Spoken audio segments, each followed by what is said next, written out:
এখন মূলত যে কথাটি বলবো যে আমরা যখন নামাজ পড়তে যাই তখন দেখা যায় আমাদের অনেক কিছুতে পাপ হয়ে যায় না বোঝার কারণে। সেটা কেমন?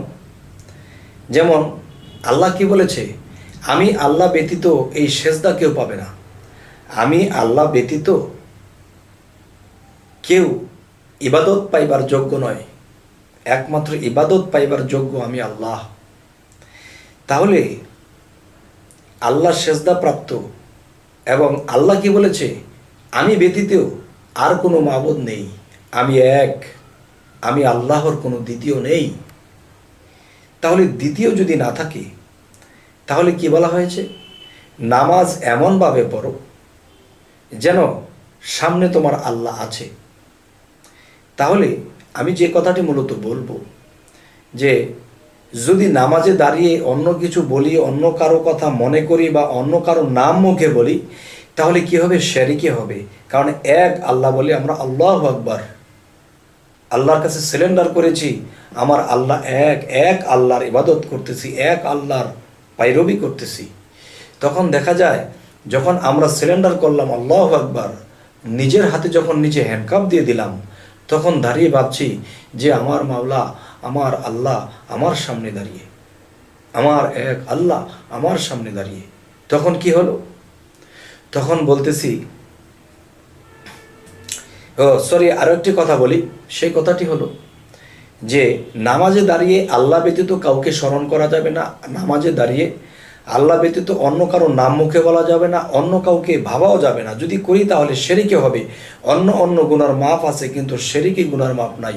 হে জগতবাসী, যেমন আমরা পড়তেছি, যেমন কুল হুয়াল্লাহু আহাদ আল্লাহুস সামাদ লাম ইয়ালিদ ওয়ালাম ইউলাদ ওয়ালাম ইয়াকুল্লাহু কুফুয়ান আহাদ, অর্থাৎ আল্লাহ এক, আল্লাহ দ্বিতীয় নেই, আল্লাহ স্বয়ংসম্পূর্ণ। এবং বলতেছি আল্লাহ জন্ম নেন না, আল্লাহ জন্ম দেন না। এখানে শুধু আল্লাহর কথা আসতেছে। ঠিক আছে, নামাজের জন্য এই সূরাটি একেবারেই প্রযোজ্য, আরও সকল সূরার মধ্যে অনেক সূরাই প্রযোজ্য। কিন্তু যখন আমরা নামাজে দাঁড়িয়ে বলি তাব্বাত ইয়াদা আবি লাহাবি ওয়া তাব্বা মা আগনা আনহু মালহু ওয়া মা কাসাব, কি বলেছি এটা? ধ্বংস হোক আবুল আহাব, ধ্বংস হোক আবুল আহাবের দুই হস্ত, ধ্বংস হোক আবুল আহাবের ধন সম্পদ। এই যে কথাগুলো বলেছি, তাহলে তিনি 1400 বছর, 1450 বছর আগে আবুল আহাব ধ্বংস হয়ে গেছে। তাহলে নামাজে দাঁড়িয়ে আমরা কাকে ধ্বংস করতেছি? এই হলো একটা বিষয়। আরেকটা বিষয় হলো যে সেটি হলো নামাজে দাঁড়ায় আল্লাহ ব্যতীত অন্য কারো নাম মুখে বলা যাবে না, অন্য কারো ভাবনা চিন্তা করা যাবে না। কিন্তু আমি আবু জাহেলকে নিয়ে ভেবেছি সে তো আল্লাহ নয়, সে তো একজন কাফের ছিল। আমরা নামাজে দাঁড়িয়ে আমরা সেই আবু জাহেলের নাম বারবার মুখে নিচ্ছি। কি বলতেছি? তাব্বাত ইয়াদা আবি লাহাবি ওয়া তাব্বা মা আগনা আনহু মালহু ওয়া মা কাসাব। কি বলতেছি? ধ্বংস হোক আবুল আহাব, ধ্বংস হোক আবুল আহাবের দুই হস্ত, ধ্বংস হোক আবুল আহাবের সঞ্চয়কৃত ধন সম্পদ। কেন বাবা? নামাজে দাঁড়াইয়া আল্লাহ ব্যতীত কারো নাম মুখে নেওয়া যাবে না, আল্লাহ ব্যতীত কাউকে ভাবা যাবে না, এগুলো কি বললাম? তাহলে আমি নামাজের মধ্যেই তো শিরকি কামাইলাম।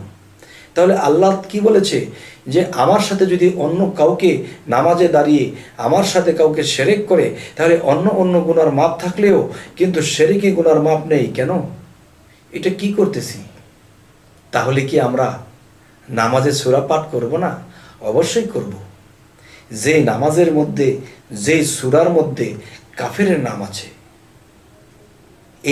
এই কাফেরের নাম যদি আমি নামাজে দাঁড়াইয়া নিতে থাকি, আল্লাহকে ব্যতীত অন্য কাউকে আমি নাম বলতেছি, তাহলে আমি শিরক করতেছি।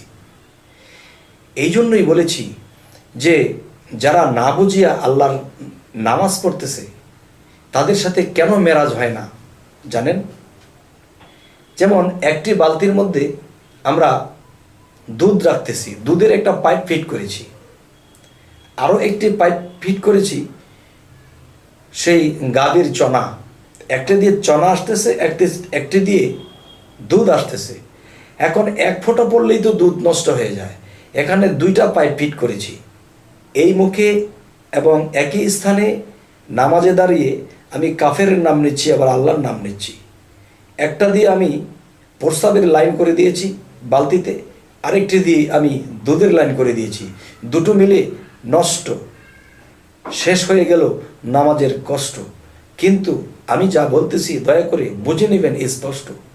আর এই কথাগুলো যদি কেউ বেঁচে চলে, তিনি এই পৃথিবীতেই হবে শ্রেষ্ঠ। হে জগতবাসী, তো আজকের এই কথাগুলো আপনাদের যদি খারাপ লাগে তবে আমাকে জানাবেন, আমি আরেকটু বুঝিয়ে বলার চেষ্টা করব। যে এই পৃথিবীতে মানুষ নামাজ পড়তেছে, মেরাজ কেন হয় না? যেখানে দাঁড়িয়ে আমি আল্লাহর নাম নেই, সেখানে দাঁড়িয়ে আমি কাফেরের নাম নিচ্ছি কেন?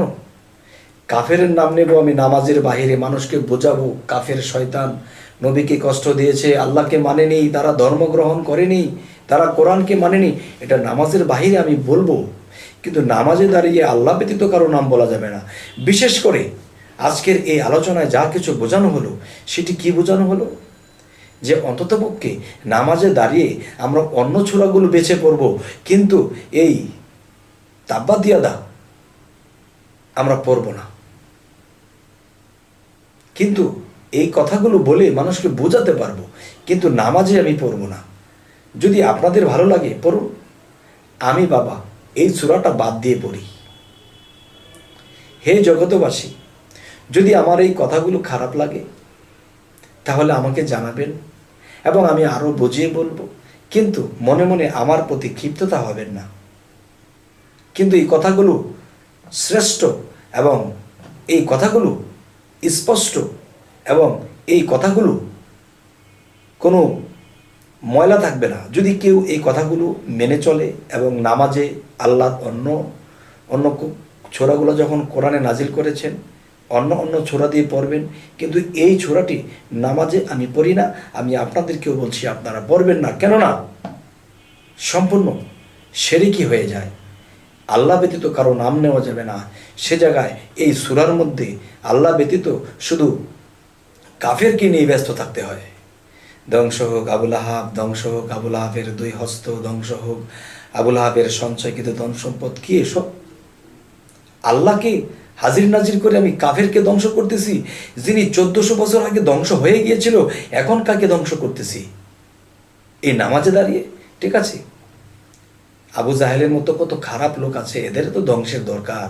নামাজের বাইরে অন্যভাবে বলবো, অন্যভাবে মানুষকে বোঝাবো, ওয়াজ করে বলবো, কিন্তু এই ছোরাটি আমি পড়ি না, আপনাদেরকেও নিষেধ করলাম। হে জগতবাসী, আমাদের এই চ্যানেলের কথাগুলো যদি আপনাদের ভালো লাগে অবশ্যই সাবস্ক্রাইব করুন, আমাদের বাকি ভিডিওগুলো আপনাদের সামনে উপস্থিত হবে।